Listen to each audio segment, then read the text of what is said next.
آگے بڑھیں اور آپ کو بتائیں، سپریم کورٹ میں جسٹس قاضی فائزیسا کیس کی سماعت منگل تک ملتوی کر دی گئی ہیں۔ حکومتی وکیل فروغ نسیم منگل کو بھی اپنے دلائل جاری رکھیں گے۔ عدالت نے وکیل منیر ملک کو جواب جمع کرانے کی اجازت دے دی۔ جج احتساب سے بالاتر نہیں تو حکومت بھی احتساب سے بالاتر نہیں ہے۔ جسٹس منصور علی شاہ کی جانب سے یہ کہا گیا، اگر ریفرنس غلط ثابت ہوا تو حکومت کے خلاف بھی کارروائی ہو سکتی ہے۔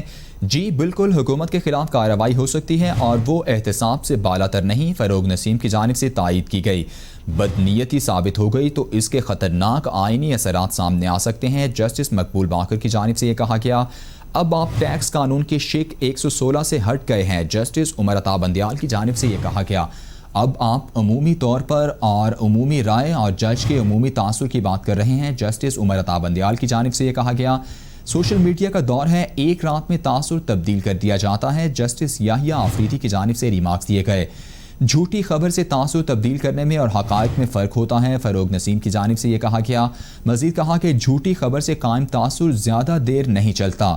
یہ بھی ذہن میں رکھیں کہ عدالت کونسل کے اختیارات سے آگاہ ہے۔ جسٹس عمر عطا بندیال کی جانب سے یہ ریمارکس دیے گئے۔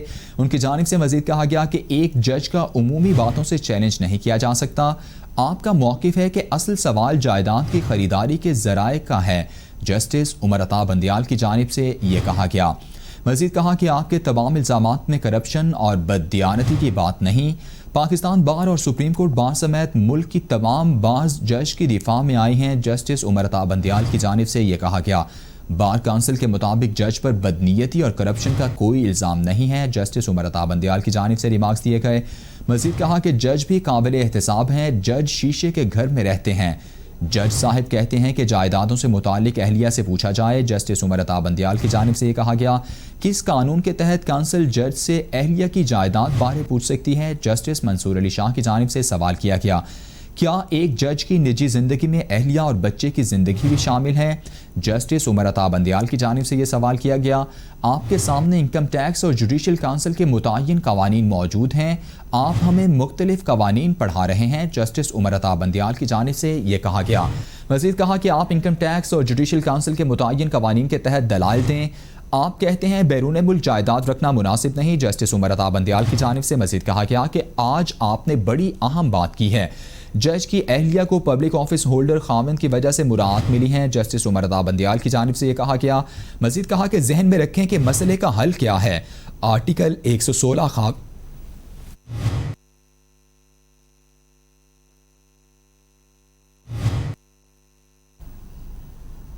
شوکاز نوٹس بڑا اہم ہے، آپ اس پر انحصار کر رہے ہیں۔ جسٹس عمر عطا بندیال کی جانب سے یہ کہا گیا، ججز قابل احتساب ہیں تو حکومت بھی قابل احتساب ہیں۔ جسٹس منصور علی شاہ کی جانب سے یہ ریمارکس دیے گئے، عدالت اس نتیجے پر پہنچی ہے کہ ریفرنس ٹھیک نہیں بنا تو ہو سکتا ہے کہ حکومت کا احتساب ہو۔ جسٹس منصور علی شاہ کی جانب سے کہا گیا، بالکل وزیر قانون، وزیر اعظم، صدر مملکت سب قابل احتساب ہیں۔ فروغ نسیم کی جانب سے یہ کہا گیا، جائیدادیں جج کی اہلیہ کی ہیں، لگتا ہے کٹہرے میں حکومت کھڑی ہے۔ فروغ نسیم کی جانب سے یہ کہا گیا، بیگم صاحبہ FBR کو مطمئن نہ کر پائیں تو اثاثے چھپانے کا کیس اہلیہ پر بنے گا۔